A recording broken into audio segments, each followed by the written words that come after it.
कस्बे का नाम था सुदर्शनपुर। छोटा सा शांत शहर जहां हर कोई एक दूसरे को नाम से जानता था। और शाम ढलते ही गलियां खाली हो जाया करती। यहीं रहती थी अनाया, 16 साल की, किताबों में खोई रहने वाली एक जिज्ञासु लड़की। स्कूल में पढ़ाई में तेज, लेकिन दिमाग हमेशा किसी रहस्य या अनजाने सवाल में उलझा रहता। एक दिन जब स्कूल में छुट्टी थी और बाहर बारिश झमाझम हो रही थी, अनाया अपनी छत से नीचे झांक रही थी। सामने सड़क के उस पार पुराना शिवपुर पुस्तकालय दिख रहा था। धूल भरा, टूटी खिड़कियों वाला वो भवन जहां कोई अब जाता नहीं था। वो जिज्ञासा अनाया को अंदर खींच लाई। दरवाजे पर लिखा था, ज्ञान वही जो ढूंढ लिया जाए। अंदर का माहौल पुराने समय की गंध से भरा था। दीवारों पर लकड़ी की अलमारियां, जिनमें पुरानी किताबें, पीले पड़े पन्ने और धूल की परतें थीं। लाइब्रेरियन हरिंदर चाचा शायद 70 साल के बूढ़े थे।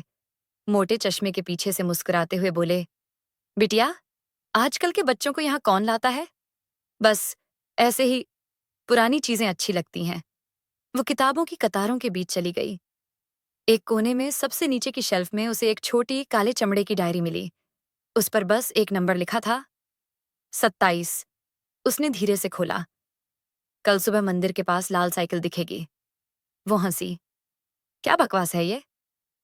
पर अगले दिन ठीक मंदिर के पास वही लाल साइकिल मिली जो 1 साल पहले चोरी हुई थी। अनाया अब हर शाम उस डायरी के पन्ने पढ़ने लगी। हर पन्ने पर किसी आने वाली घटना का जिक्र होता था, और वो सच भी निकलती थी। कस्बे के चौक पर आज एक पुरानी अंगूठी मिलेगी, और सच में किसी को वो अंगूठी मिल जाती। धीरे धीरे डायरी कस्बे की चर्चा बन गई। लोग कहते, अनाया को पूछो, उसे सब पता होता है पहले से। पर अनाया जानती थी, ये उसके पास मौजूद डायरी की वजह से है। एक दिन उसने अगला पन्ना खोला। आज किसी का राज खुलेगा जो सब कुछ बदल देगा। शाम को स्कूल की असेंबली में प्रधानाध्यापक ने बताया कि स्कूल की फीस से जुड़ी रकम चोरी हुई थी, और संदिग्ध उसका ही दोस्त आरव था। अनाया चौंक गई। आरव चोरी नहीं कर सकता था, वो तो सबसे ईमानदार लड़का था। पर डायरी की पंक्तियां जैसे सच को मजबूर कर रही थीं। वो सोच में डूब गई। क्या यह डायरी सच लिखती है या सच को घटा देती है? रात को जब सब सो गए, उसने एक मोमबत्ती जलाई और डायरी फिर खोली। अब उस पर लिखा था, अगर सच बदलना चाहो तो लिखो अपना शब्द। उसने कांपते हाथों से लिखा, आरव निर्दोष है। अगले दिन चोरी का सच खुल गया।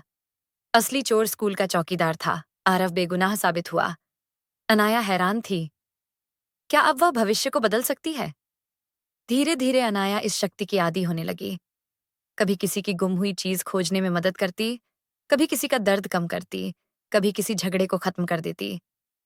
पर फिर डायरी ने एक दिन कुछ ऐसा लिखा जिससे उसकी जिंदगी ही बदल गई। कल किसी की जान जाएगी। अनाया कांप उठी। उसने सोचा, कौन? डायरी ने कोई नाम नहीं लिखा।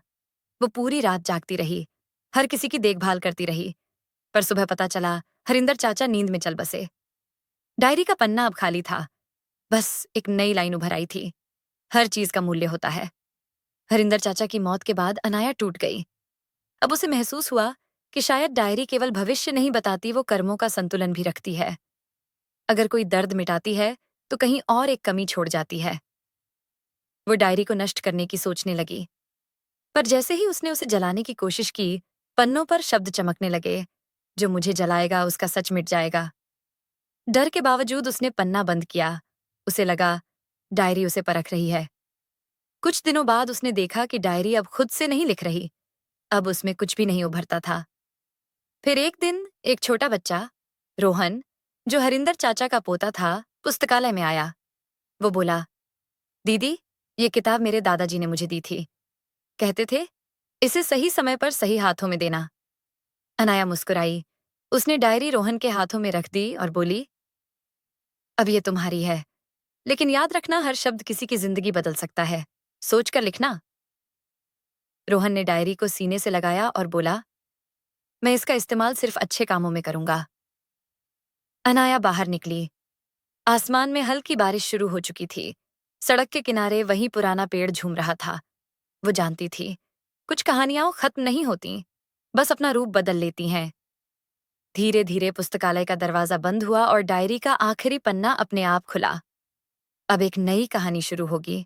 तो चलिए दोस्तों, यह थी मेरी छोटी सी कहानी। आशा करती हूँ कि आपको पसंद आई होगी।